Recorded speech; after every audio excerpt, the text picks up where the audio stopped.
I am about to explain the simple 3-step process that you are going to use based on research in order to break the vicious cycle of procrastination and to take back your time and your life. I mean, this is big stuff.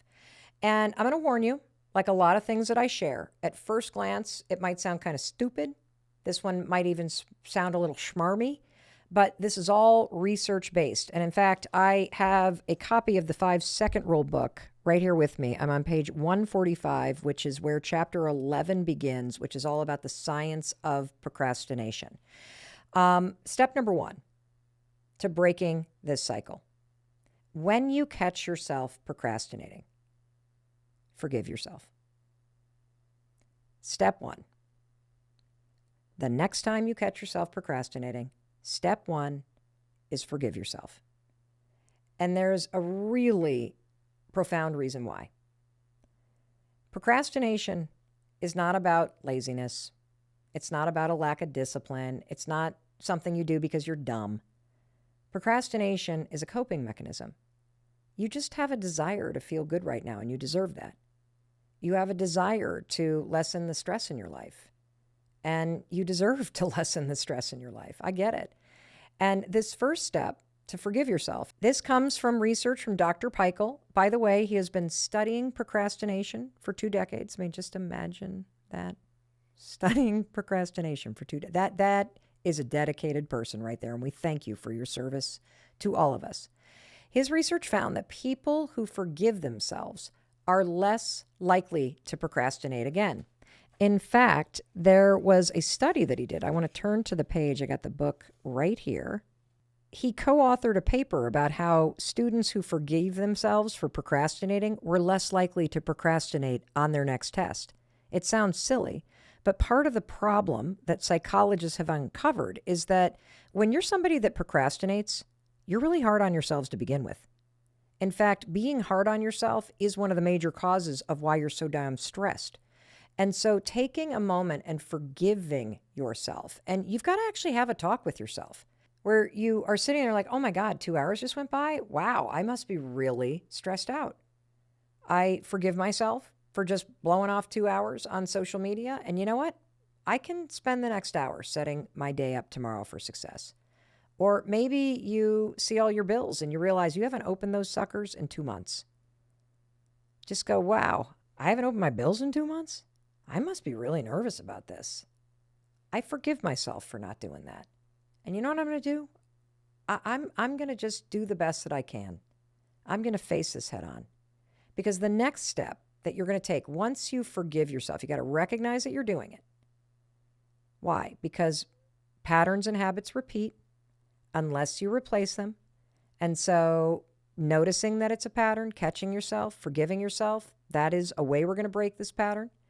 Because the step 2, based on research, you must identify what you're stressed about. So let's go back to the example of seeing bills piling up or getting the second notification that you didn't pay that parking ticket because you procrastinated and now you missed the deadline and now it's twice as expensive. Whoa, I really blew that off. I forgive myself. What am I stressed about? I'm really stressed about senior year of college ending. I'm really stressed about this presentation that's coming up. I'm really stressed that I'm behind on my sales quota.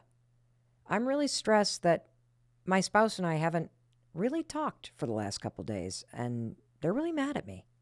I'm really stressed about getting these test results back from my dad. I'm worried about him.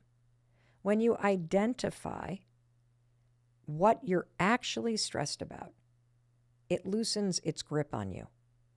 It comes out of hiding. And see, I think that stress backpack is an important analogy or metaphor that you can visualize. It's behind you. So you're not like thinking about it. When you identify what it is, you bring it right in front of your face.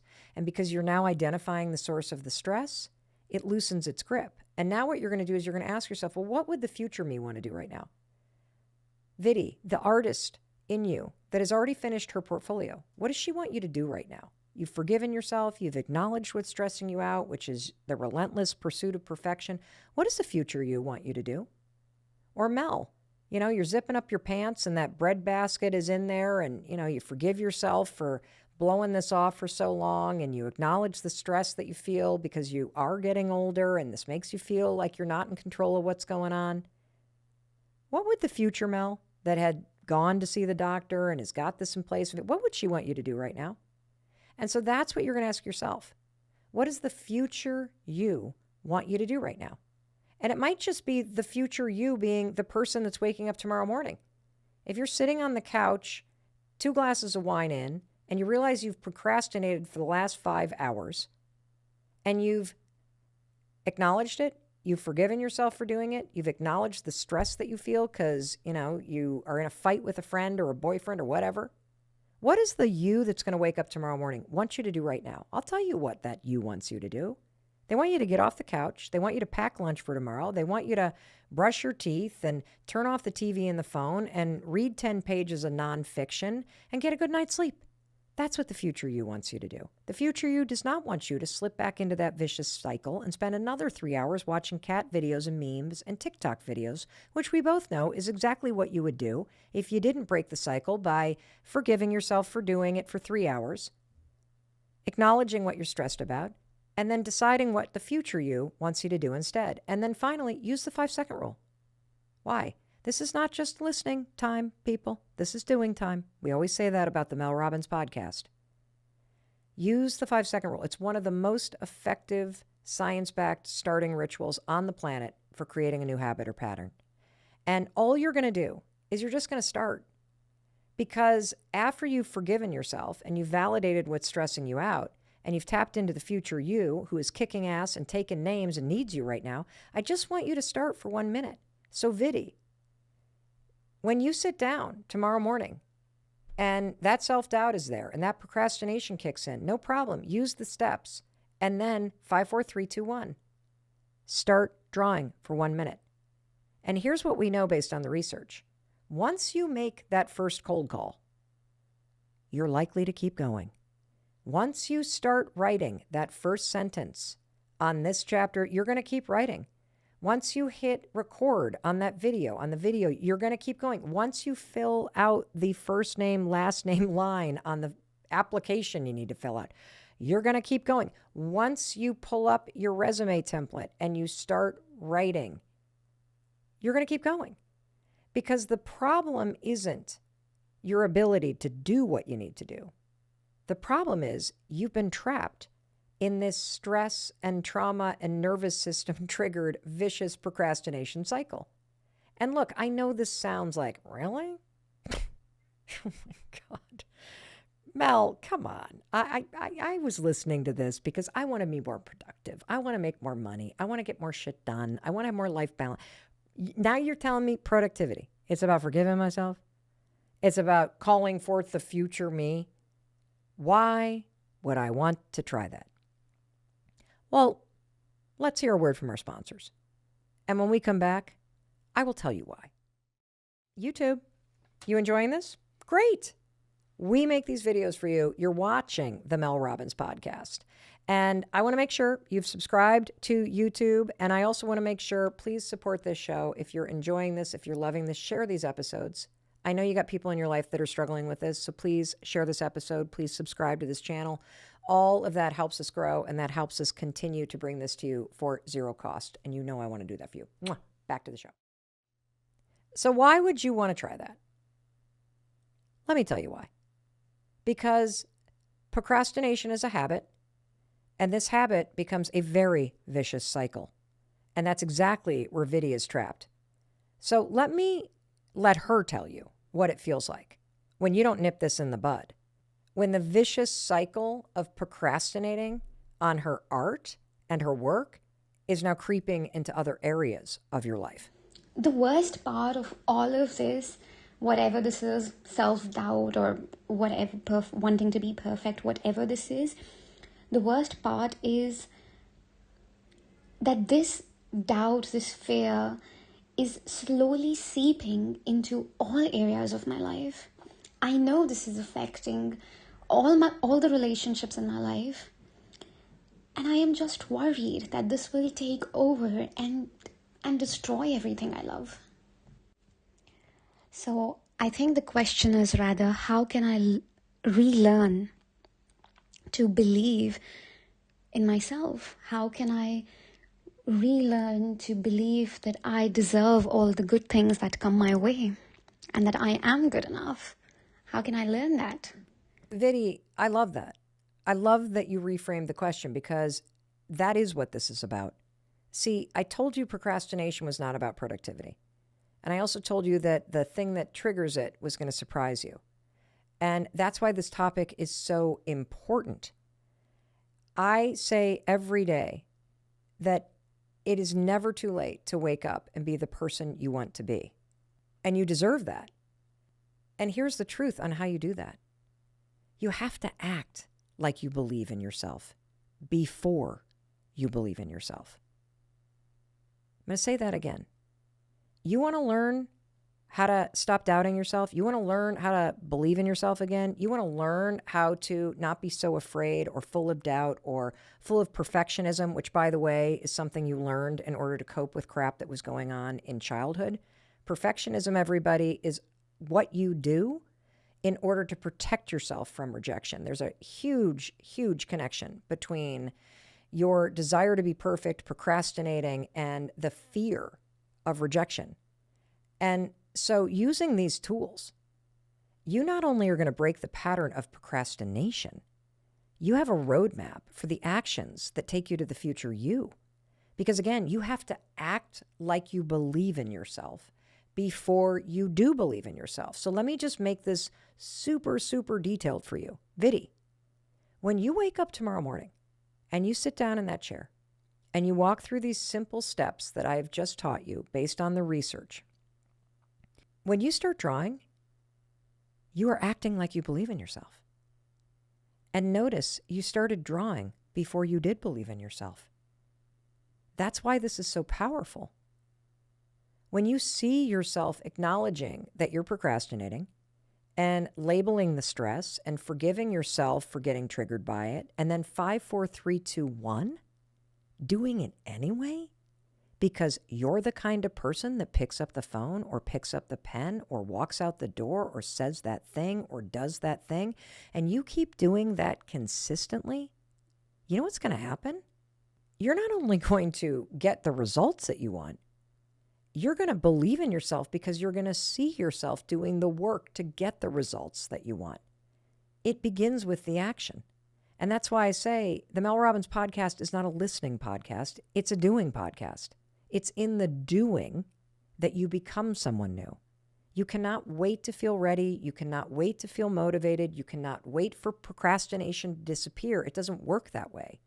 You got to act before you feel ready. You got to act like you believe before you do. And that's why this topic is so important. It's why I believe this will be probably one of our most shared episodes, because everybody struggles with this. Whether you have kids in college or high school, share this episode with them. If there's somebody that you wish would change, this episode will be very eye-opening. If you have somebody in your life, maybe it's you, or maybe it's somebody that you care deeply about that has huge potential, and you're like, why won't they just start doing that thing? Why are they not writing their music?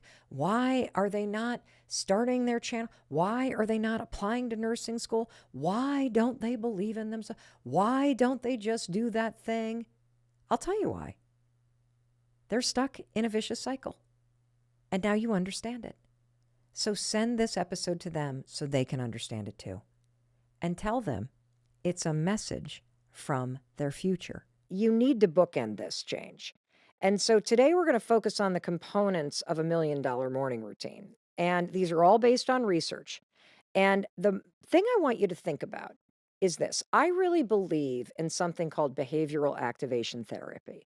And said very simply, behavioral activation therapy is the concept that if you want to change, if you want to be a better you, just start acting like the person that you want to be in the future right now in your day-to-day life.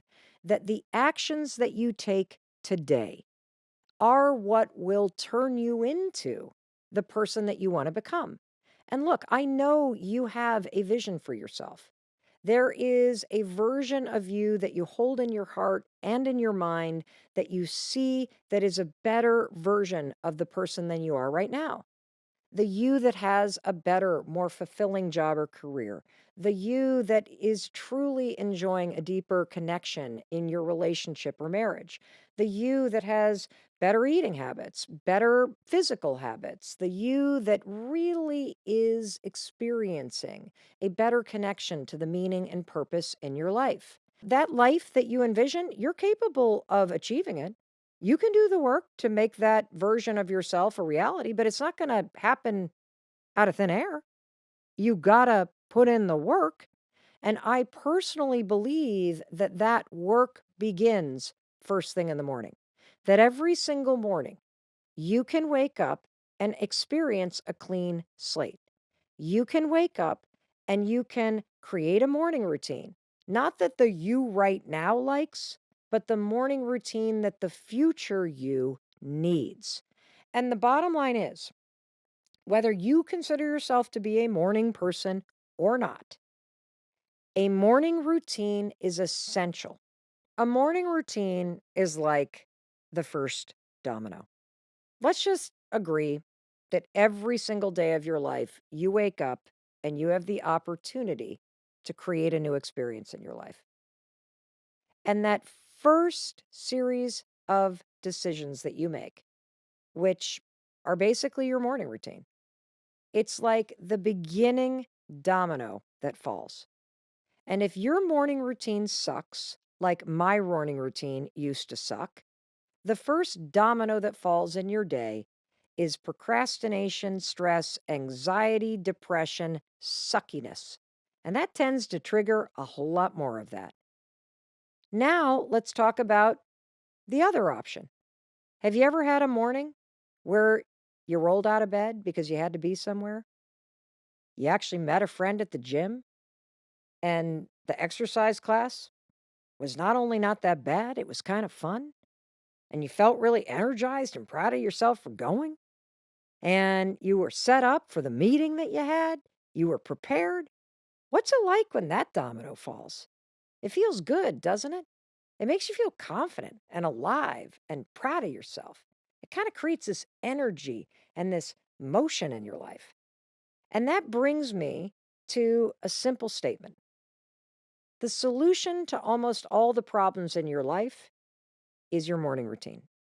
If you were to get serious about creating a morning routine that makes you feel like $1,000,000, that sets you up with the structure and momentum and positive choices that act like a domino, that send you into your day feeling like you have started the day off with a bang, checking the right boxes, getting it done, feeling proud, putting yourself first. Imagine how the rest of your day flows. You see, how you set your day up is how it ends up. Say it again. How you set your day up is how it ends up. And if you are serious about making more money or making change stick or getting things done or just feeling happier or finally learning how to put yourself on the list, let's get laser focused on your morning routine. Because when you get laser focused on your morning routine and setting yourself up for success from the get go, it's pretty amazing what flows from there. And so before we get into the components of my $1,000,000 morning, I want to tell you about the old Mel. And for those of you that listened to the episode that we did about how to create an evening routine that truly sets you up for success in the morning, you have heard part of this. But the old Mel was a complete flipping disaster. I don't even recognize the sad sack of a human being that I used to be. I was addicted to my excuses. I was addicted to my alcohol at night. I was addicted to feeling miserable and to complaining about my problems. In fact, you want to know the first decision I made every single day for years? Decades, in fact.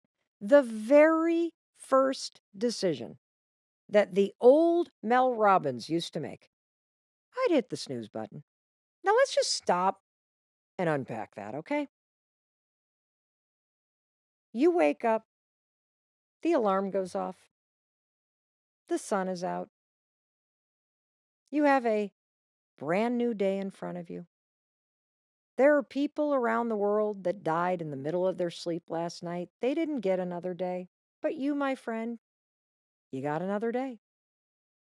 And instead of waking up, getting up, making the most of the next 24 hours of your life, you know what the old Mel Robbins used to do? Eh. Hitting the snooze button is procrastination in its biggest form. But you're not procrastinating on a paper. You're not procrastinating on a project. You're not procrastinating on a call or a chore. You're procrastinating on your fucking life. You're basically going, the first decision I'm going to make today in this miraculous thing called life is to not do it. I'm just going to avoid it altogether. I have the option to make the most of this time. I have the option to put myself first. I have the option to move my body, to practice mindfulness, to go outside and listen to the birds. But you know what I think I'm going to do?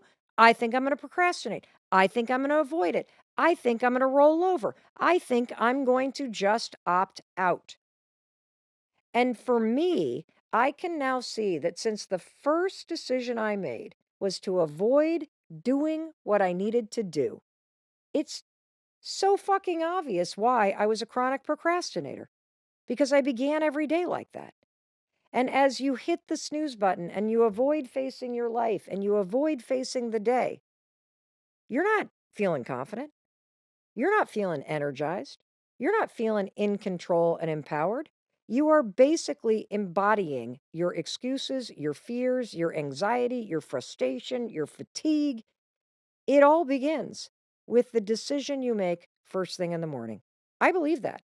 And the reason why I'm being overly dramatic about this is because one of my biggest problems in life is that I avoided the hard stuff. I had a million reasons why I couldn't fix things or get a new job or pay off my bills or why I couldn't make things better or why my husband was to blame. And so if you're sick of your excuses, if you're sick of snoozing on your dreams, if you are sick and tired of letting procrastination and doubt and overthinking and anxiety run your life, let's talk about your fucking morning routine. Because let me tell you what the life of a chronic snooze button person looks like. It begins in the morning. You hit the snooze button 4 or 5 times. That was me. I'd stare at the ceiling, think about my problem, snooze, snooze, snooze. And the rest of the day, guess what else I was doing? Snooze, snooze, snooze on the problems. Avoiding the phone call I needed to make. That's hitting the snooze button on that. Avoiding the networking I needed to do. That's hitting the snooze button there. Avoiding the hard conversation I needed to have. That's hitting the snooze button there. Blowing off the gym. Another snooze button. It's not just about how you wake up. It's how you wake up, how you set up the day. That's how it ends up. The snooze button, that is just one example of the series of disastrous choices I would make for myself. Whether it was hitting the snooze button 5 or 6 times, waking up late, not giving myself enough time, skipping breakfast, never having time to exercise, never being organized about anything. It was just honestly a nightmare. And I always say you are one decision away from a different life. And one of the things that has changed my life is deciding that I didn't want to do that anymore. That hitting the snooze button every single morning was not going to help me change my life. So when I finally got serious about first getting out of bed, and then secondly, creating a small series of promises that I make and keep to myself every single morning,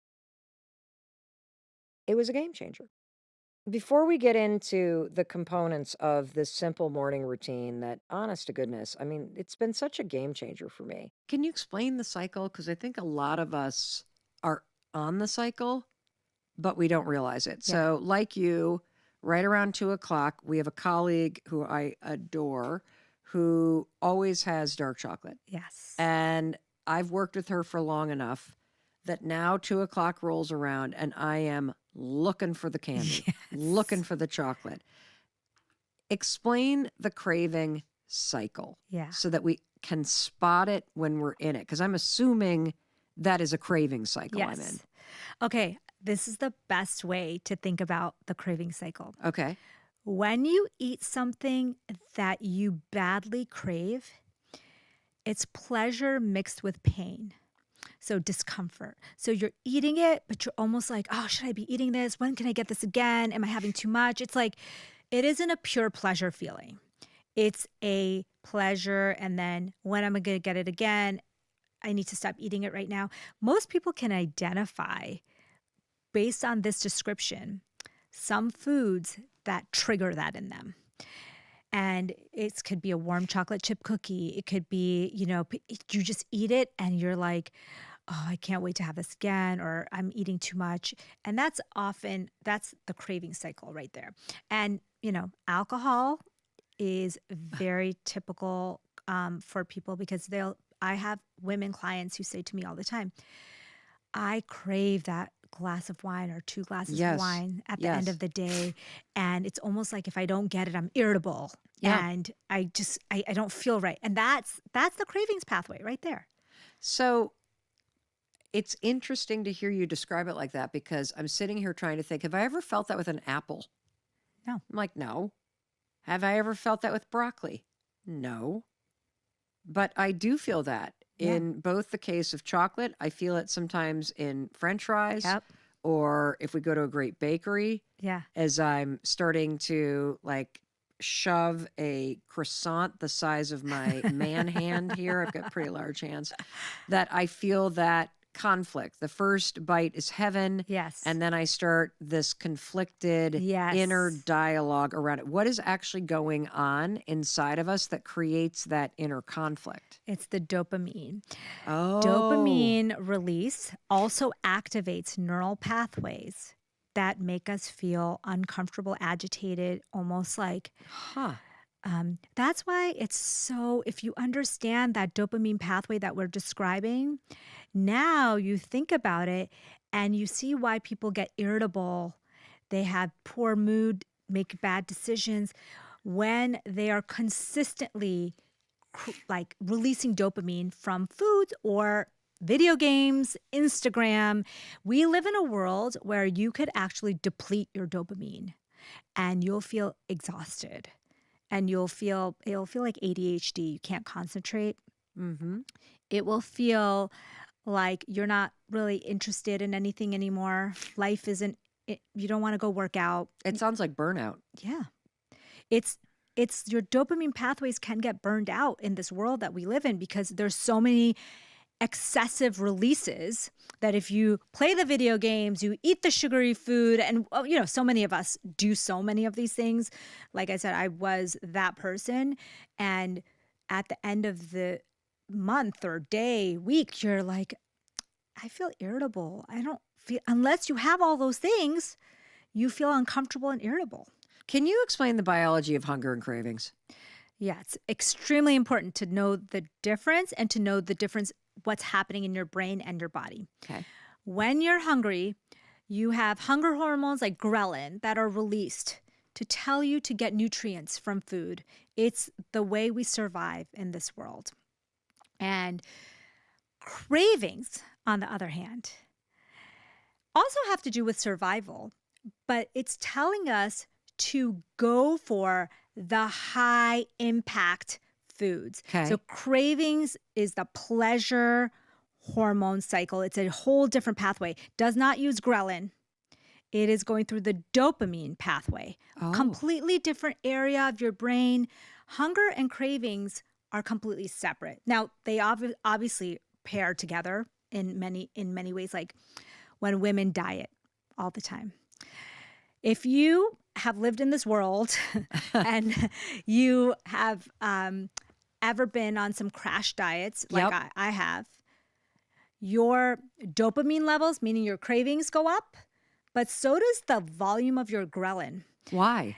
Because your body is sensing that you're not eating enough, that you skip meals, that you might be going into a deep caloric deficit. And so it is turning up the volume. So on the hunger side, it's turning up the volume on ghrelin. On the craving side, it's turning up the volume on dopamine. So the two separate pathways become one. And people will say, when you're dieting after, you're just starving, both, for food and for desserts, and just your hunger is just out of control, and so are your cravings. Wow. So that's fascinating to know that it's two different pathways. Yeah. That a craving is very different and it's signal and part of the dopamine cycle. Yes. And that gremlin, is that what it's called? It sounds like gremlin, but it's ghrelin. Ghrelin, leptin, neuropeptide YY, CCK. We have all these hormones that are supposed to remind us to eat, to tell us we're full. That's all part of hunger. The craving pathway is the one we struggle with all the time. It's the dopamine pathway. I really get this, I think. I get this because what I'm realizing is you have a biological need to feed yourself or you will die. Yes. But most of us are not struggling with our biological need to eat. We are struggling with the dopamine cycling and crashing and drive that comes with cravings. Yes. Holy smokes. Dopamine is the most powerful motivator. And food companies, video game companies, gambling, porn, they all know that dopamine is so strong, Mel, that dopamine is the only neurotransmitter in our body that can get us out of a seat, whatever we're doing, stop whatever we're doing, get in a car, and go get that thing that dopamine's telling us to do. Yeah, it's like drive, go, do. You can't think about anything else. Huh. So what you just mentioned, leptin, what is it and how do you use it to hack hunger? Leptin is our fullness signal. So the opposite of ghrelin. Okay. And it's great because it tells us, hey, you're full. You don't need to eat anymore. And so leptin, when it gets released, makes us just say, I'm good. And we want more leptin to understand so here are hunger cues. Our leptin often, we can't hear it because everything else is so loud, right? Yep. So one of the best ways to sensitize your leptin is to sleep more. Really? That's one of the best ways. If you've ever noticed after a bad night's sleep, I want to eat. You want to eat. Why? And you just don't feel full. Your leptin is 33% less. You're right. You do wake up after a bad night's sleep feeling like you're starving. Yeah. But if you have a really good night's sleep, you wake up feeling calm and relaxed. Yes. And I don't have the hunger pain. Yeah. And unless I'm addicted to something in the morning, I don't really have the craving dopamine cycle either. So if you think about it, we want to start to use our inner signaling pathways to hear what our body's telling us because our body's really smart. And so leptin, that one of the best ways is to get more sleep. Another really great way is to eat more omega-3 fatty acids. So omega-3 fatty acids are one of the things in salmon. For people who don't eat fish, it's an algae oil. So you can take the algae oil. Nuts have omega-3. It's a great way to start to get your leptin back up so that a lot of people will start eating more omega-3 fatty acids and all of a sudden they're not as hungry anymore. And part of the signaling is through both leptin and CCK, which are both kind of the satiation, satisfaction. Don't we all want to just be more satisfied? Yes. Now, can you take leptin in a pill? There's no leptin in a pill as of yet, but that would be the $1 million drug, right? Oh, that's true. That's not what that Wilcovi or whatever the heck it's called is doing? So GLP-1 I don't know what that is a hormone Okay. that works in conjunction with leptin Okay. to make you feel full. The medications, Ozempic, Wegovy, all of those medications in that class are GLP-1 agonists, which means it raises our level, our natural level of these satiation hormones. And so GLP-1 is kind of like leptin in the sense that it makes us feel full and is naturally released by our gut when we're full. We can eat things like nuts and certain foods that actually release more GLP-1 naturally. So you can get the same effect naturally. So getting more sleep, exercise, these are all ways to actually get more of that natural hormone to make you feel more full. Wow. Do you have a simple way to stop yourself from overeating if you're just a chronic overeater? There's a few simple Okay. ways. If you want to stop overeating, one of the things you can do is you pair the good activity, a good activity right after the bad activity. So give me So an it's example. like a positive replacement behavior. Okay. So you did something that you didn't want to do. Maybe you ate an ultra processed food that you are trying to cut down. Okay. Immediately after, go for a sunny walk. Okay. The positive replacement behavior will slowly get longer and teach your neural pathways that you don't want to be doing the negative. The other way is to retrain your brain. So say you crave this candy bar like a Snickers. Okay. What you do instead is you take a dark chocolate, also another pleasure creating food. Yep. And you replace the Snickers with the healthier chocolate. Okay. And the way you do it is intermittent surprise reward. So let me explain that to you. Okay. So let's just say it's 2:00 in the afternoon. It's 2:00 in the afternoon. And Mel has for many months been reaching for an ultra processed candy bar. Yes. And it is now the new day. I have heard this podcast with Dr. Amy, and I'm going to try this approach. What am I doing? You are going to intermittently reward yourself with a healthier version of that dark chocolate. So either pick it out of a fishbowl with like little papers in it, or ask someone that's working with you to say, randomly, 3 days a week, I get a reward. Okay. But it has to be random because Okay. dopamine works the best when you get a random reward. Okay. And you're trying to rewire your system. Okay. To not want that ultra processed candy bar. And instead crave the healthier version. Okay. So it's Wednesday. Oh, today's my reward day. So then you sit with the new dark chocolate. You go through it and you basically, I call it my 3-2-1 method. So Okay. 3 random days a week, Okay. 2 minutes telling yourself how much you love this chocolate. It's such a better choice. CBT, which is cognitive behavioral therapy, Yep. saying, I'm so happy I chose this. Yep. 1 minute savoring it. And you do this for 2 weeks and you have replaced that bad habit with a good one. No. Okay. So let me just make sure I got this.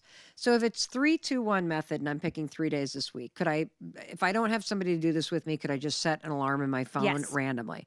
Alarm goes off. Boom. That's the random Yes. intermittent replacement. Yes. Second thing I do is I tell myself the reasons why this is a better choice, the reasons why I'm proud of myself. And then the final thing that I do is I pop that sucker in my mouth and I enjoy Sit down that and enjoy it. and slow down the process of enjoying it. How the heck, after a couple weeks of doing this, would this make my brain no longer want the ultra processed candy bar? Because I'll tell you why. If you look at the other way around in the negative sense, Yep. this happens all the time. That's We true. get addicted all the time to things that intermittently reward us with dopamine. Gambling. Oh, You don't win, you don't win, you don't win, you don't win. You win big. Dopamine explosion. Now you want it again. You do that a few times, and guess what? Now you're craving that. And so the way it works in real life is the most addicting the biggest dopamine releases is when you get an intermittent reward. Think about relationships, toxic relationships, okay? Let's talk toxic relationships. It's a lot like craving a processed candy bar. It is.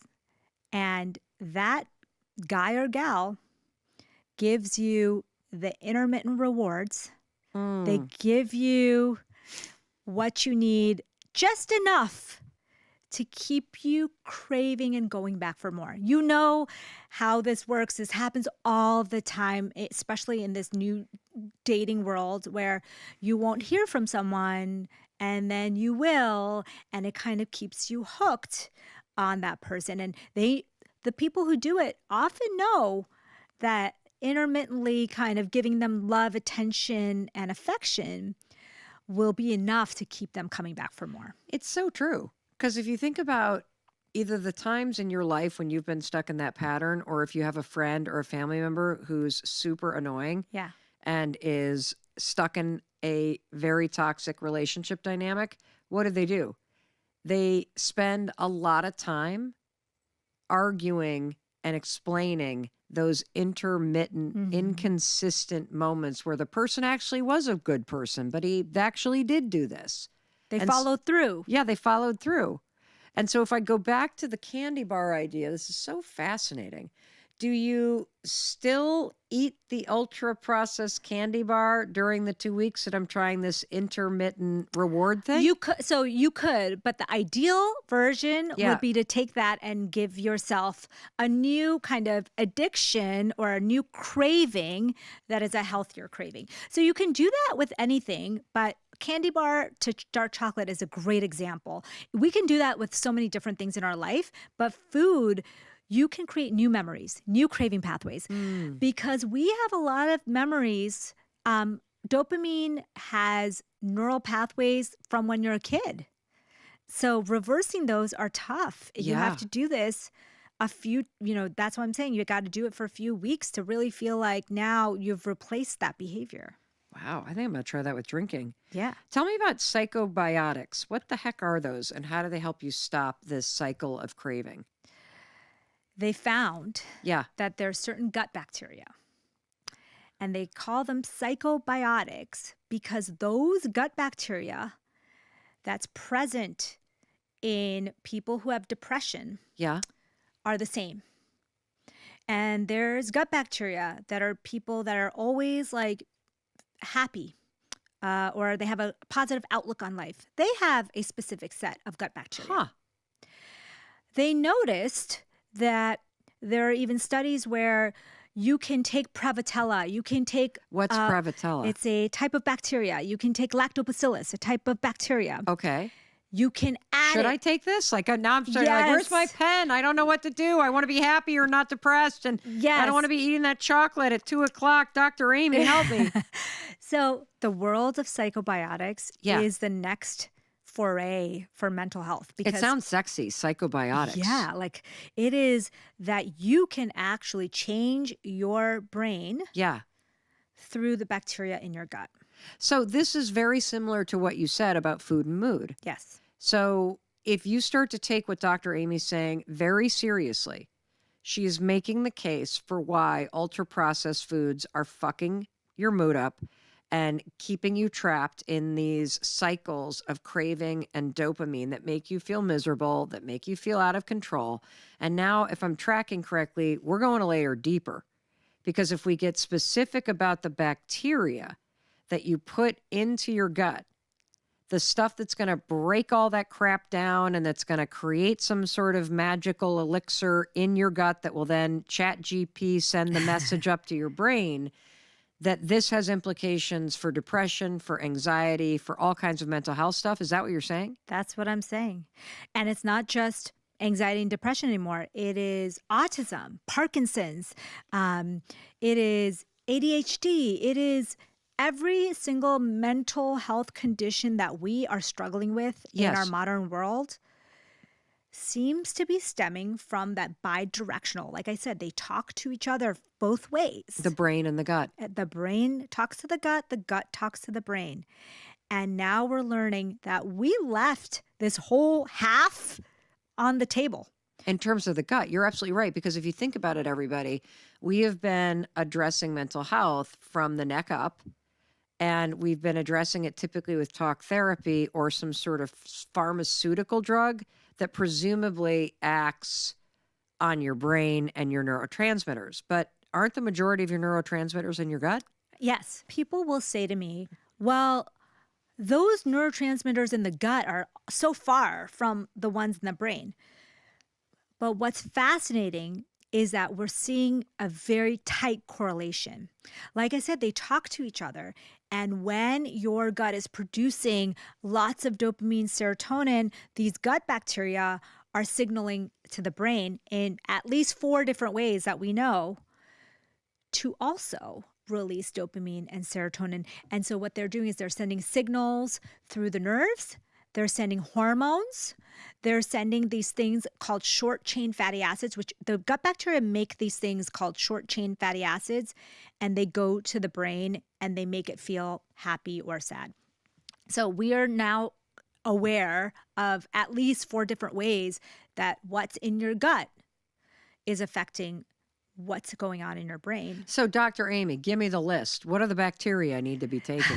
And what is a bacteria anyway? Like, how is bacteria different than food? I know that's Yes. a bizarro question, but if I'm eating an apple, the second that you described an apple, you're like, okay, you got sugar, you got water, you got Yeah. fiber. Fiber's really important. You got certain vitamins. That signals to your brain that you're actually eating something, and that's going to help you make you be fuller. And I didn't even think about the fact that an apple has all that stuff in it. Yeah. How is it different? Like, where does bacteria come in? Okay. This is such a great question. It goes back to the fact that we're actually not just ourselves. We're equally bacterial cells. Our body is equally bacterial cells. I don't even know what the hell that means. Okay. So when you go through the mouth, Yep. you go into your throat, Yep. you go into your stomach, Uh-huh. and then there's these intestines. Yes. And then there's the anus, and you poop Yep. it out. In that GI tract, there is a world that lives there. And it's full of bacteria, viruses, Ooh.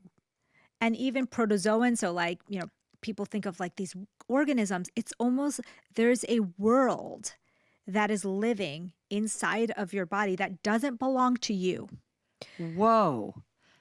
I've never thought about the fact that if you really think about your mouth and how your mouth leads to a series of internal tubes that lead to the poop chute to Yep. get it all out of there, that's like an internal sewer. Yeah. It is a superhighway for outside access through your body. Yes. And when you put food in your mouth, your entire GI tract is trying to squeeze nutrients from it and get the waste out.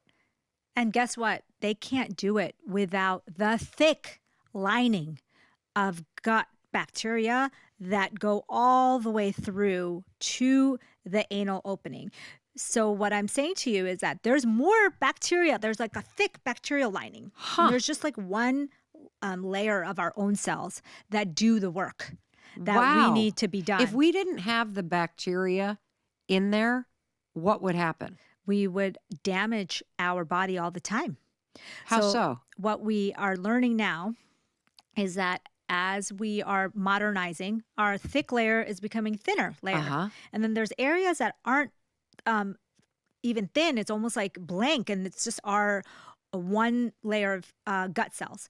So what's happening is they get damaged. Yep. And they get damaged from the toxins that we eat, Yep. the foods, the alcohol, the antibiotics, the ibuprofen, whatever, all that shit that we all eat and Yep. take in. And what happens is those cell walls get damaged, Yep. and you start to have problems because when that cell wall gets damaged, I'll give you a visual. There's something traveling through your gut. Yep. It damages that cell wall. Okay. All of a sudden, your whole immune system comes there because it's like a cut, like Yes. something hurt you. Yep. Your whole immune system comes there as if you had a cut Yep. and says, hey, there's an inflammatory response here. And this keeps happening all over the place. You have all these fires that are now happening. Right. And that's inflammation of the gut. Oh. So when your stomach hurts after you eat it, after you eat gluten, people say, oh, now I can't stand gluten. I can't eat this food. I can't eat that food. I'm having an allergy or I'm Right, having, or an intolerance yeah, or whatever. that's what's happening. And when you hear the word leaky gut, Yes. that's what they're referring to. Got it. Okay, so what bacteria should we all, like, do we take bacteria? Is this Okay. what probiotics are? Like, what is going, like, I don't even know where to start. I love that question because I get this every single day. People are always like, so which bacteria do I take? Yes. Is that what a probiotic is? Yes. A probiotic is a bacteria. A probacteria, meaning we are for the bacteria Yes. going in. Okay, got it. A probiotic is an actual bacteria. So we're trying to add more bacteria to that thick lining that can help us, right? Got it. Okay. But the problem is that studies are inconsistent. Sometimes we're seeing lactobacillus and prevotella are boosting, depression, mood. Other times it's not doing anything. Other times it's helping the antidepressant. So we still say, hey, I already know, Mel, how to improve your gut bacteria. And you don't need pills or a probiotic What do I need to do that. You need to eat the food that feeds it, meaning fiber, real food, not ultra-processed food. Okay. So fiber. Yep. You need to eat food that have natural bacteria in it, yogurt, kimchi, kombucha, all Sauerkraut. Sauerkraut. Is vinegar good? Apple cider vinegar, the raw. Okay. You need to eat more of that. In fact, they found that 4 to 6 servings a day of probiotic food was actually the best at increasing the amount of happy bacteria in your gut. And what about your so yogurt is okay if it's like, are the labels, because it seems like everybody's adding probiotics to things. Our body's so smart. Our body knows that when you're carrying bacteria in your gut, they're gonna first try to kill it because they think it's foreign. So when you're taking a probiotic pill, a supplement, a lot of it gets killed because your body's like, oh, this is bacteria, we got to kill it. Could be bad bacteria, right? When it's in the mesh, think about it like in the net of the food. Yes. In a sauerkraut and a kimchi, even in apple cider vinegar, naturally occurring, they let it pass through. And so it gets to the lower part of the gut where it needs to be. And so we are now realizing that, oh, wait, we should be doing more things that increase a happy bacteria. You know what the number 1 probiotic is? I have no idea. Exercise. How the hell is exercise a probiotic?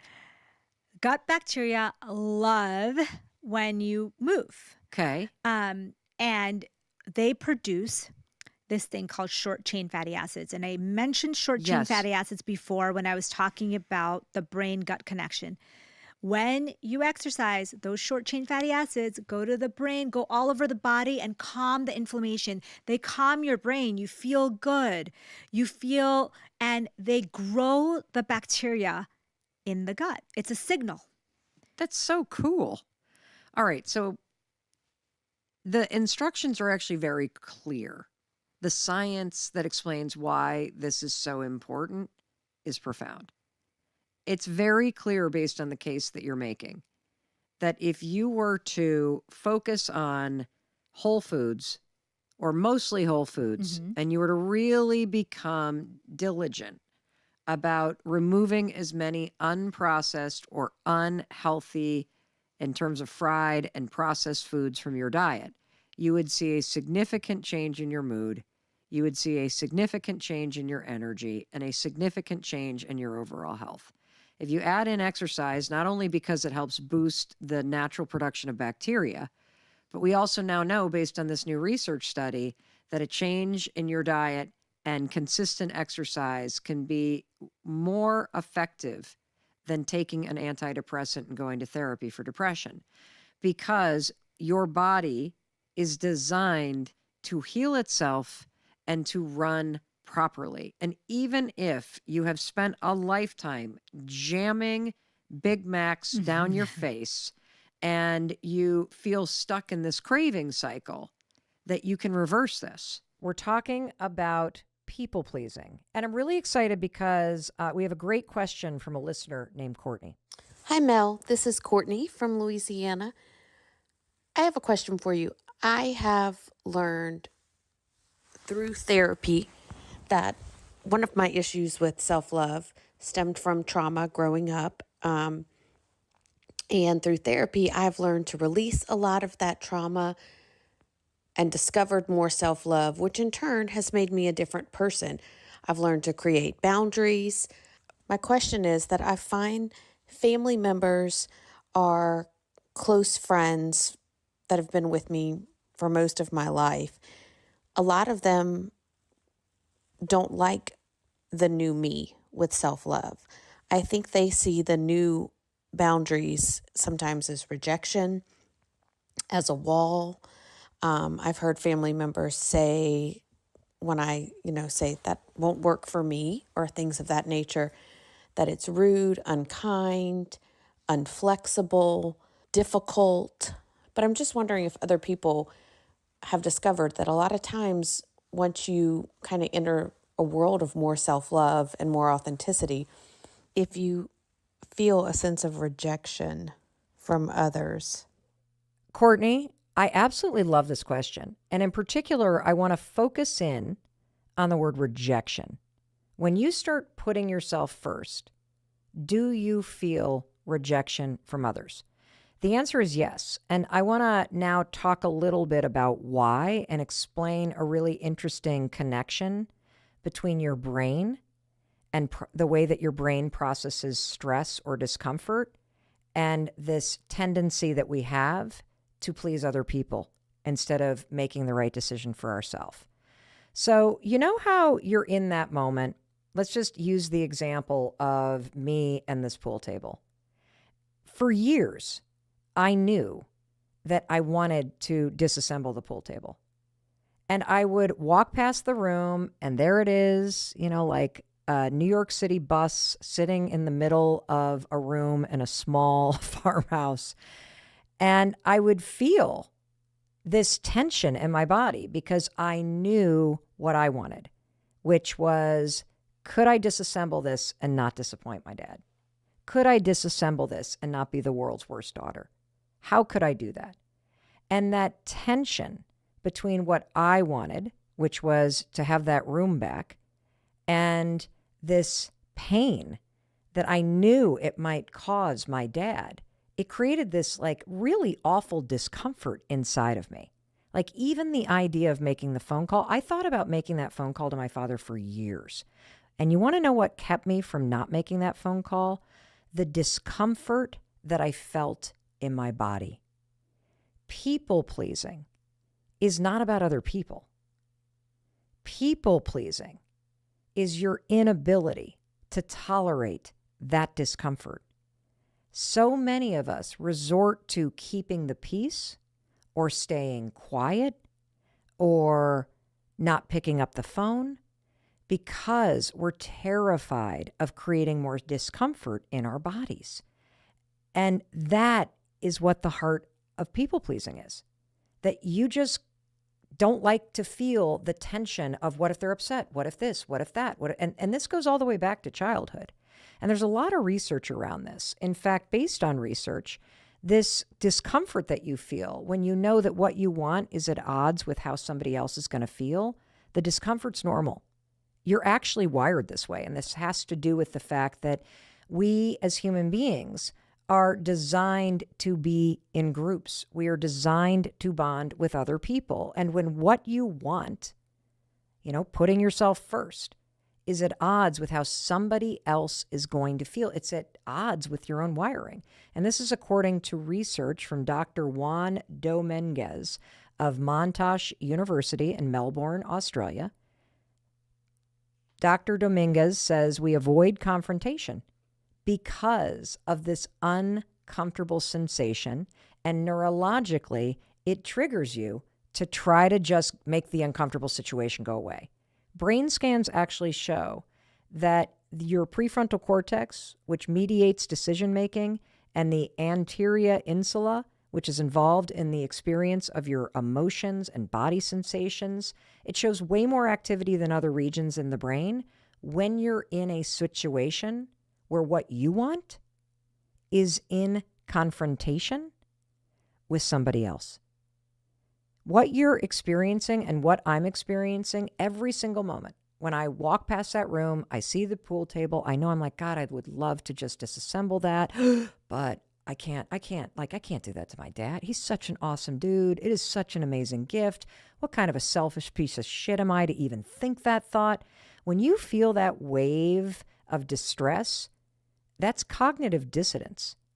That's what's happening with you. That there are two beliefs that are at odds, and that uncomfortable feeling is what makes you cave. It's what turns you into a people pleaser. And that's why this is so hard. And ultimately, this is like a huge wake-up call, I hope. People pleasing is not about other people. It's about you and your inability to tolerate confrontation or discomfort in your own mind and body. And I struggle with this. That's why self-awareness is key. And so I want to come back to the word that you used, rejection. Rejection. That when you start to change, what's going to happen is all that discomfort that you suppressed by keeping the peace or falling in line or saying what you think other people want to hear or just doing what everybody else wants to do, when you start putting yourself first, that discomfort that you were suppressing now appears in the world. See, people pleasing works. That's why we do it. So I want you to expect it, everybody. And again, I talked about this in the pool table story. Just give people space to be disappointed. Just give people space to feel what they need to feel. Because whenever you change and you start making decisions that either go against somebody's expectations. No, I'm not coming for Thanksgiving. We're going to stay home with the kids. Nope. My parents just did that to me. I wanted them to come up for the holidays. Really wanted them to spend Christmas with us this year. And when I invited them, they're like, thank you very much. We'd love to be with you. And no, we make it a rule not to travel during the holidays. Have you seen the airports? They're crazy. And then, of course, there were these huge storms and all kinds of cancellations. And they called right before Christmas, like, we're glad we didn't come. But I was disappointed. Doesn't change the fact that I love them. They're just putting themselves first. That's what that is. And because they're able to do that, that tension that they'd normally be managing in their body, now it comes between us because we're at odds. But that's okay. That's what life is about. And you got to be able to work it out. And, I want to tell you one other thing. You can use a little empathy. My parents were great when they called and said, we're not coming, because they knew I was disappointed. And they also said, we'd love to see you. And we just don't want to do it. Having done this so many years, we're over it. We don't have to be together on Christmas. Why don't you come down? Which I am. I'm going down next week and spending a week with them, and it'll be a lot easier to fly. And so they made room for my feelings, and they still did what made them feel good. That's the sign of a loving relationship, loving somebody how they need and want to be loved. And so when you start to change, it's going to change the dynamic. And the main thing to keep in mind about putting yourself first is that when you start to make decisions that work for you, it makes other people think about the decisions that they're making. So if you start to say, no, I'm not going to meet you at the local diner for pancakes and sausage this morning like we have every year for 10 years because I'm actually eating super healthy and they don't really have anything on the menu, and I'm going to be out going for a training run for this 5K I'm training on running. They're going to be like, what? What do you mean? You want to know why? Because if they're used to you doing a certain thing, it is rejection. I wanted my parents to come for the holidays. And when they said, nope, that's not going to work for us. You know what that was? That's rejection because it didn't meet my expectation. But let's go back to the bottom line. I'm allowed to feel that way. And they're allowed to make decisions that they want to make. If we make space for each other, what comes through is the love. That's it. So give them room. Expect them to feel that way. And you now understand the science. Hi, Mel. My name's Anna. I just saw your stories and thought I'd send over a question that I've been having. My question is more about, well, I consider myself a very independent person and am definitely very disciplined in what I do. But that leads me to live a life that is very different from most of the people I surround myself with, I guess. So my question is more of how to really hone in on that discipline and keep living the life that you know you should be living, even when others don't understand it or just don't get why you're doing it. Thanks. Anna, I love this question because you are making a mistake that every single one of us makes when we start to live a life that is truly aligned with what we want to be doing. Everybody that you're surrounded with right now has been on the road with you up until this point, but they have no idea what your day-to-day life is like moving forward because they're not living the same kind of life. And here's what I want you to understand. When this happens and you start to make very deliberate changes, whether it's in your health or maybe you've launched a business or you are just tired of kind of a gossipy social climbing circle of friends and now you're seeking deeper meaning in your life, you don't have to ditch those people. They can continue to be in your life and they will be part of the rest of your life. But they're never going to understand what you're going through because they don't live the day-to-day life that you're living. And a major mistake that I see people making is as we're making major changes, we turn to our existing friends and our family for counsel. And they have absolutely no idea what we're going through. So for example, there are very few people on the planet who actually understand what I do for a living. I can count them on one hand. When it comes to speaking on corporate stages, hosting a podcast, creating content for people like Starbucks and LinkedIn and Audible, to being an entrepreneur, to having the social media following, to having a marriage and a family, like very few people that understand the pressure I'm under, the impact that I'm making, the goals, the hopes, the dreams, the frustrations. My husband doesn't understand it. He's not in that world. My kids don't understand it. My friends don't understand it. If I want somebody to truly understand what my life looks like, I got to pick up the phone and call Jay Shetty or Jenna Kutcher or Trent Shelton, like somebody who is doing what I'm doing. And it goes for everything. Like I'm in the middle of menopause. I talked on the last, a couple episodes ago about this breadbasket that I'm feeling on my waist and hormone stuff.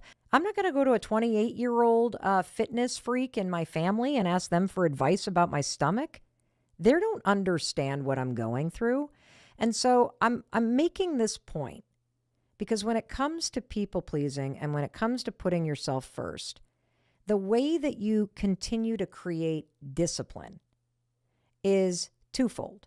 You have to get super intentional about seeking out more people in your life, either through mastermind groups or following people on social media or attending like online classes or going to different events. You've got to find people who are up to what you're up to because they'll understand.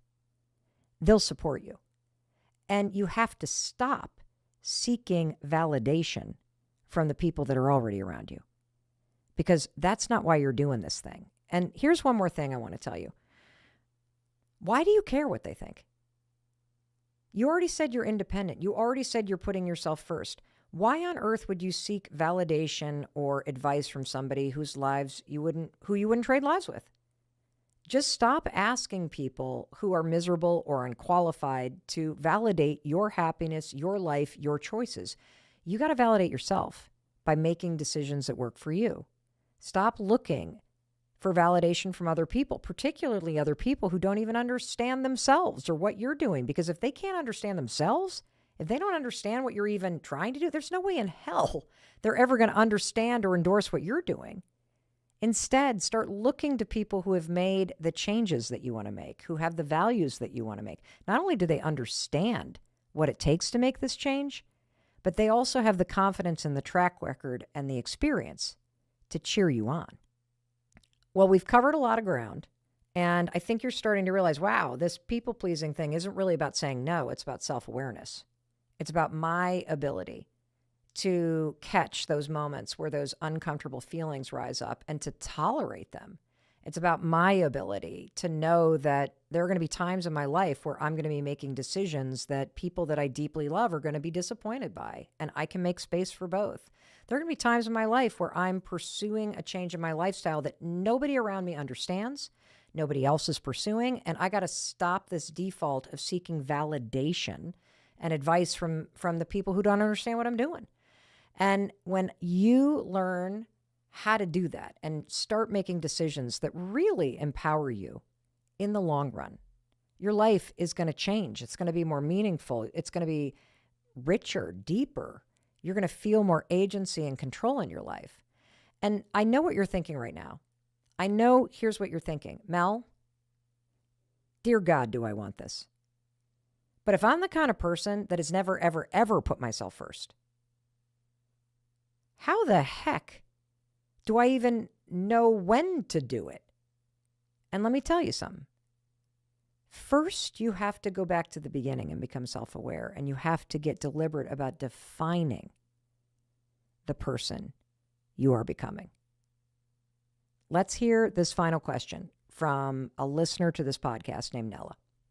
Hi Mel, I am a big fan from Ireland. My name is Nella. I'm a singer-songwriter, and something that I definitely struggle with is with masking and, being afraid to show up as my true authentic self to all people at all times.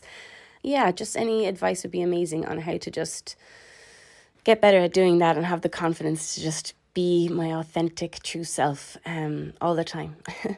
That would be great. Thank you. Nella, thank you first and foremost for your honesty.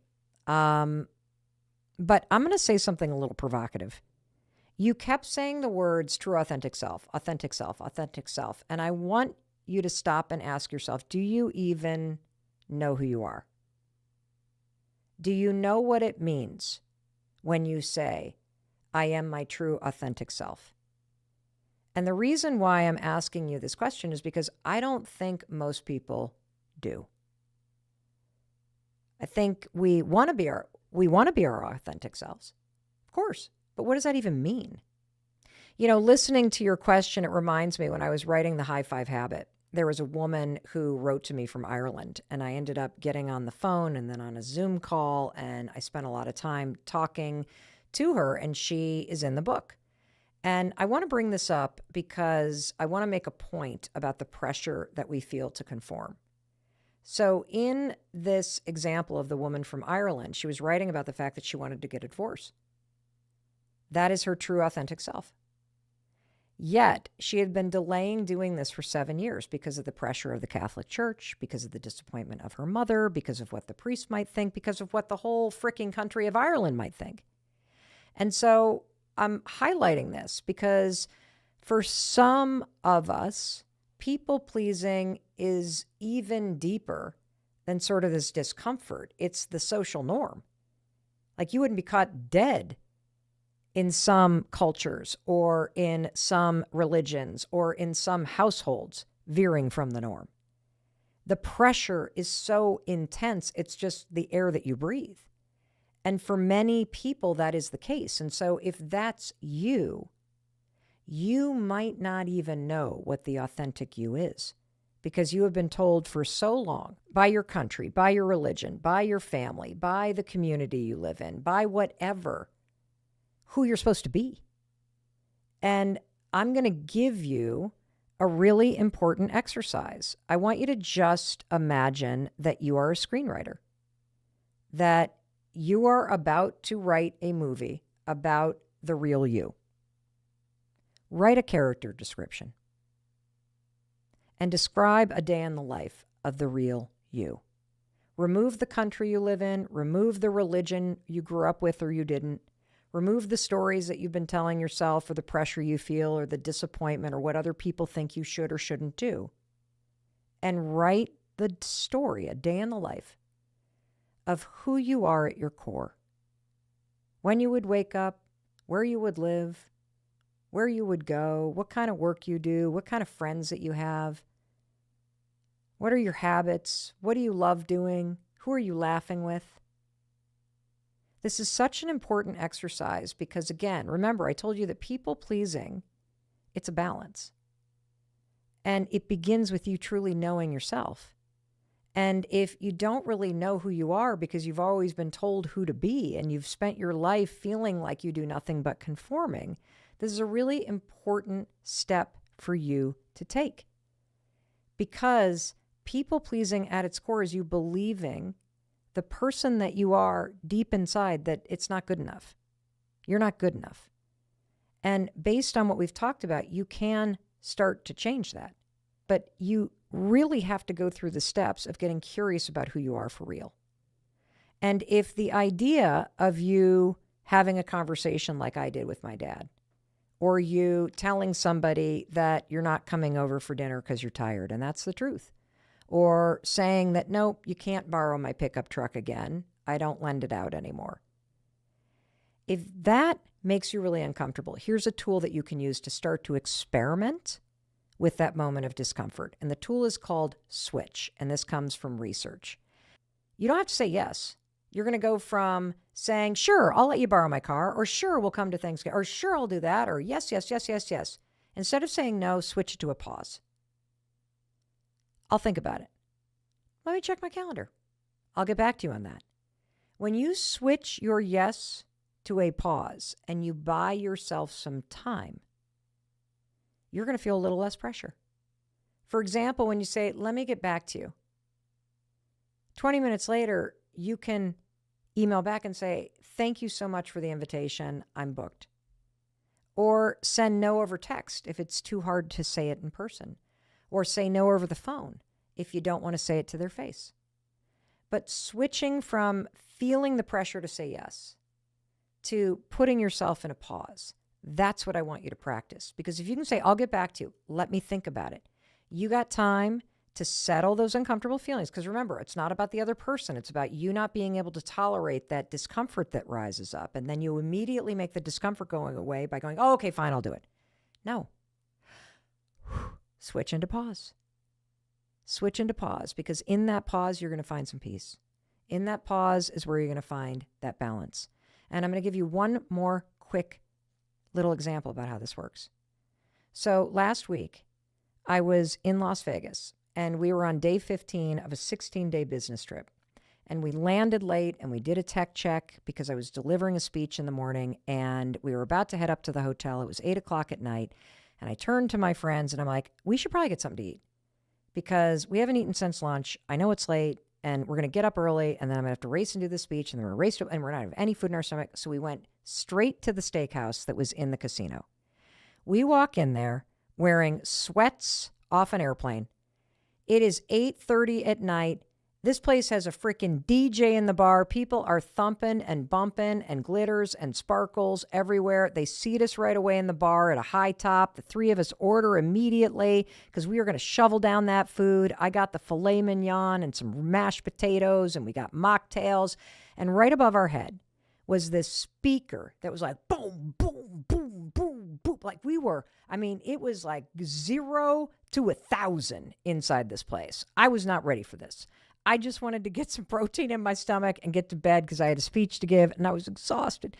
So we're eating and we're kind of bopping and talking. And right when the steak comes, I hand her my credit card, signaling, bring me the check right away. I'm part of the Clean Play Club. Like, I am done. I have finished in probably 11 seconds flat. Melinda, who was at the table with us, she is done too. I look over at Amy.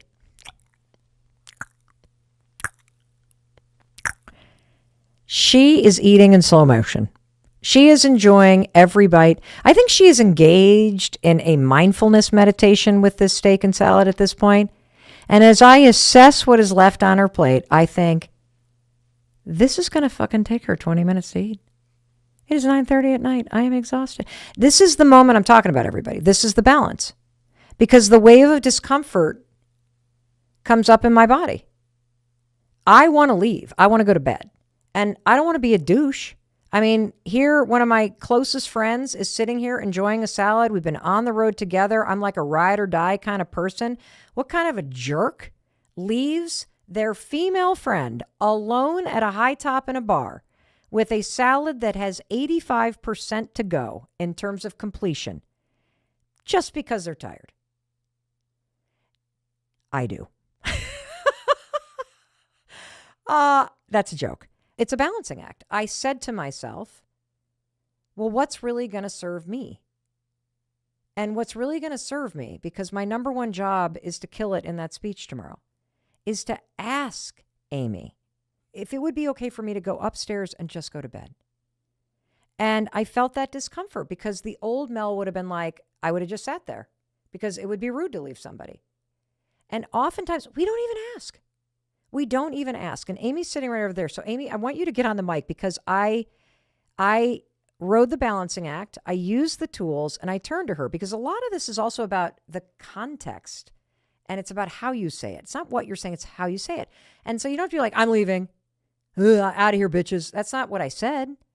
I just said, Aim, would it be okay if I head upstairs and go to sleep? I'm exhausted. And Amy, what was your experience of this moment as I'm clean plating it and you've got probably 20 minutes left? Yeah, I mean, you're a fast eater. So that was number one. And I felt like when you asked me and you said, you mind if I go upstairs? I felt like, thank God, because I would not want her to sit and watch me and my llama eating habits, super slow and just savoring every bite. I wouldn't want that. I wouldn't want that to be the case. I want you to do you, and I want me to enjoy my salad and my steak. So when you noticed that my plate was clean, and so was Melinda's, Yeah. and you still had 20 minutes to go, what were you feeling? Well, I'm often in this situation. I felt like I know what's going to happen next. They're going to want to leave, and I'm happy to do that. I felt really happy for you to get what you needed, and I needed to get what I needed. I wanted you to hear that, and this is why. You often don't even ask. And Amy was relieved that I asked because you know what? She doesn't want to sit there and feel pressure. She wanted to enjoy her salad, and that's exactly what she did. Melinda and I went upstairs. She sat there for another 25 minutes, bopping and weaving, alone, having the best salad of her life without her annoying friends sitting there staring at her like she was some kind of a zoo animal. So we all won. Bottom line, people pleasing, it's not about the other people, it's about you. So notice when it comes up. Notice that discomfort. Find the strength to say no. I'm not going to sit here with this discomfort and do something that doesn't serve me. When you have the ability to recognize this and you have the ability to say no, I'm not going to just fall into line. No means that you're in charge of your life. No strengthens your self-discipline. No keeps your goals and your happiness front and center. It can make you stronger so that you change patterns and habits that don't serve you. Because when you don't say no, you're saying yes to something else. It is powerful. When you say no, I am not going to do that. I'm going to ride this uncomfortable wave and I'm going to do what works for me. And I'm going to know at the end that you can be disappointed and you're still going to love me, but I'm going to love myself a little bit more. Because every time you say yes to you, you are proving to yourself that you deserve to be happy. You deserve to have support. You deserve to go to bed in Vegas because it's late. And you deserve to have that room back because you need it. And you deserve to do things that really work for you. So starting today, start saying no. Start tolerating the discomfort. Switch your yes to a pause. And put yourself back in charge. Your happiness, your life, it starts with you. Always. Always, always, always. And I know you can do it. And I want you to do it. And you don't have to prove anything to me. You got to prove it to yourself. Let's make those habits sticky, people. And let's start with a question from a listener named Eric. Hi, Mel. My name's Eric. How do I create habits that'll stick? So once I keep going, I'll stay with it. I want to make it easier. Eric, I'm so glad you asked. Because you know what? I don't want that new treadmill that you just invested in to become the most expensive coat hanger in your house. And the truth is, there are simple, fun, and easy ways that will help you stick with the new habits that you're trying to create. And look, I want to say something right up front. I'm not exactly the expert in this. I'm applying the same tools that you're going to learn in this episode. I'll tell you a quick story because I'm in the same boat as you. I signed up this year to do this 75-day mental toughness challenge that is requiring me to do a bunch of brand new behaviors every single day. So I am in the habit formation soup with everybody. And I have a confession to make. This is the second attempt that I'm making at completing this 75-day challenge because I failed last time I did it. I signed up last year and this challenge was so hard, I bailed within a week. So all the stuff I'm about to share with you are the things that I'm using that I've seen other people use so that I don't fail at it this time. And so here's how this episode is going to roll. I'm going to explain the new daily habits that I'm trying to learn and stick with and manage. And as I do that, I want you to think right now about the change that you're trying to make, okay? Because I want this to be relevant to you. That way, it's not only going to be valuable for you to listen to this, but it's going to make the change that you want to make easier. So I'll start first. So I've committed to do this 75-day challenge, and here is what the challenge says I have to do for 75 days. No alcohol. I have to eat a healthy diet, which for me, I've decided I'm going to just eat a normal diet because I'm a healthy eater, but I'm not going to have any gluten or dairy for 75 days. I got to work out twice a day, and one of those workouts has to be outside. I have to drink a gallon of water. I have to take a progress photo every day, and I have to read 10 pages of nonfiction every single day. And the way that this challenge works, and this challenge is really like, bro, it's like, like a bunch of dudes created this thing, very like discipline oriented. Because here's one of the rules. If you miss any one of those things that I just listed, you have to go back to day one, period. That's how the challenge worked. Now, you may be wondering, okay, why the hell are you doing a challenge like this? I'll get to this in a moment. But I want to be very clear about something, everybody, because a lot of times when I share that I'm up to something, everybody's like, oh, I want to do that too. But I want to be clear about something. This challenge I'm doing is called 75 Hard. It's been around for more than a decade. It's something you can find out about online. And the reason why I want to be clear about something is because this challenge has specific rules. And I'm going to do the challenge based on the rules, okay? But the rules of this challenge are at odds with what the science around habits actually says. See, habit research says that if you miss a day, you don't default back to day zero. You don't lose progress by missing a day. And so I want to be very clear up front that you can still be successful in making new habits stick. You can still be successful in seeing a change through if you miss a day or 2 days or a week. And so I want to be clear that the 75 Hard challenge that I'm doing that punishes you for missing a day is not the reality when it comes to neuroscience, biology, and all the research around habits. And I know you're concerned about this because I'm getting a lot of questions about, well, what do I do if I fall off? Like this one from Zoe. Hi, Mel. It's Zoe. And I am wondering, how do you not let your setbacks keep you from getting back and trying again? Like on New Year's Day, I was resolving not to eat sweets, and literally the first thing I ate was some chocolate birthday cake. And by noon, it was all over. So thoughts, any suggestions, any tips? Thanks. Happy New Year. Great job, Mel and all your crew. Oh, Zoe, we love you. So for Zoe and every one of you listening, we're not robots, we're human beings. And habit research says that screwing up does not impact your progress or your ability to make habits stick.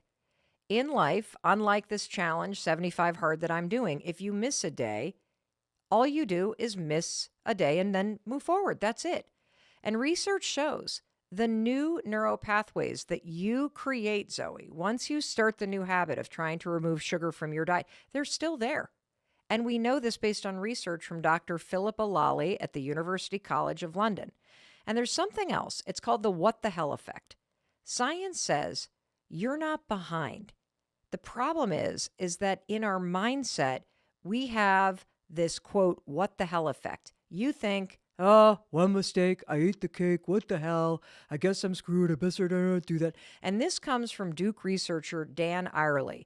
He writes a lot about this. And you know what's really funny, Zoe? Is that even in Dan's writing and research, you want to hear what he's quoting? Quote, I just had one slice of cake when my goal was no sugar. So what the hell? I'll have a couple more. I swear to God. That's the example that he used, Zoe, when he was researching the what the hell effect. And I'm raising this before I teach you the 5 simple systems that you can use to make habits stick, because I want you guys to go into these 5 simple systems knowing that if you screw up one day, you go a couple days, you go a week, you can still get right back on track, okay? I need you to think that failing is not a big deal. You can recover, period. So, Zoe, once you eat that piece of cake, just appreciate how delicious it was.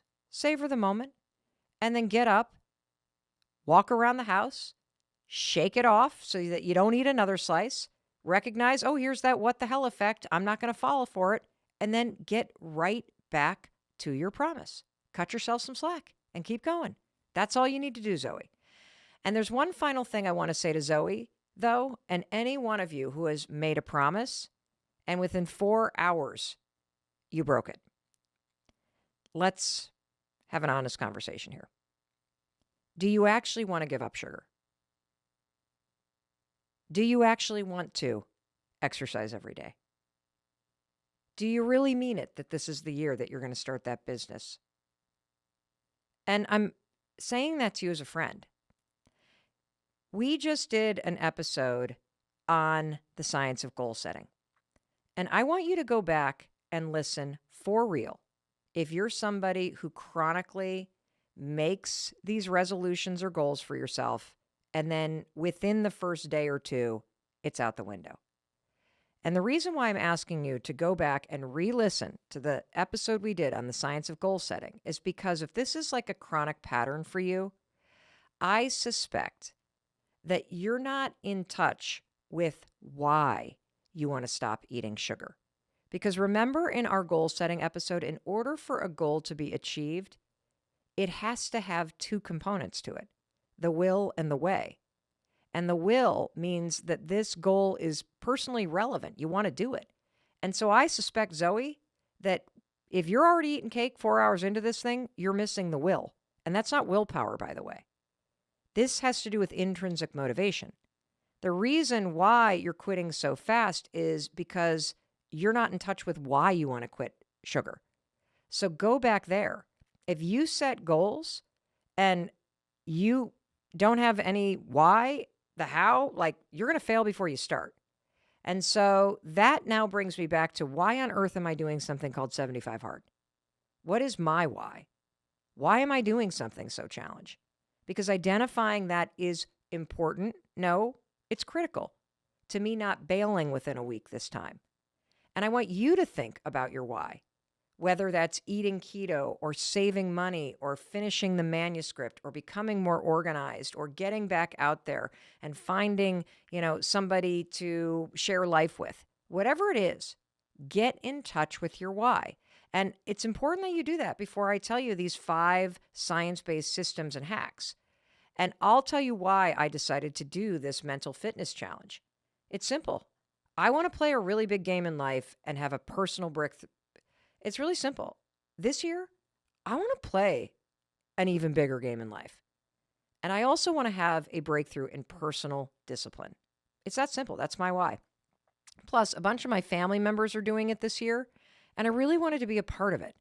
The why is critical. So stop and think, why am I doing this thing? What the goal that I want to have Mel's help sticking with, this habit that I really don't want to bail on.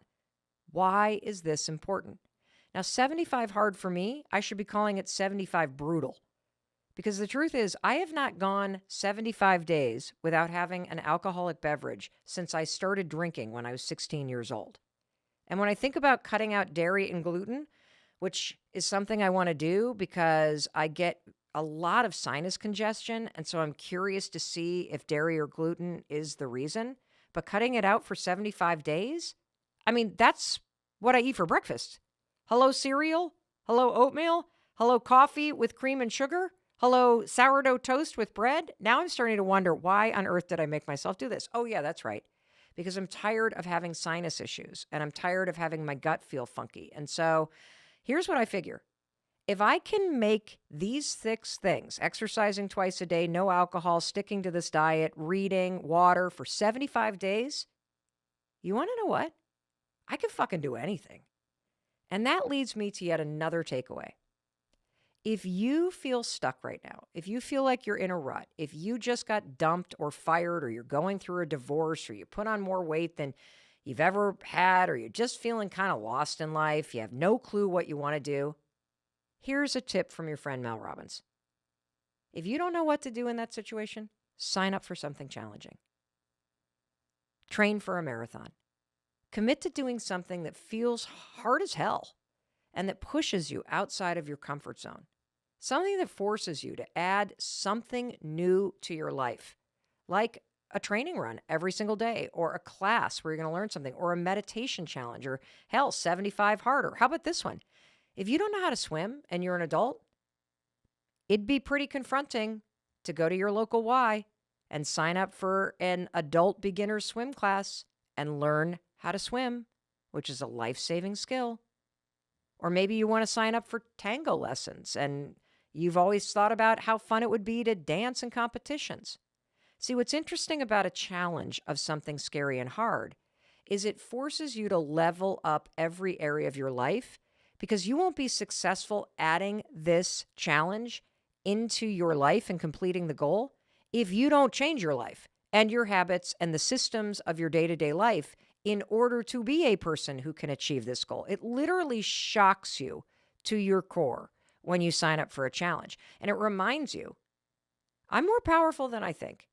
I'm not stuck in this situation or this shitty relationship or this dead-end job. I'm more powerful than I think. And just trying this online challenge or training for this marathon or this, road race or this walking thing or whatever, it's getting me back in touch with me.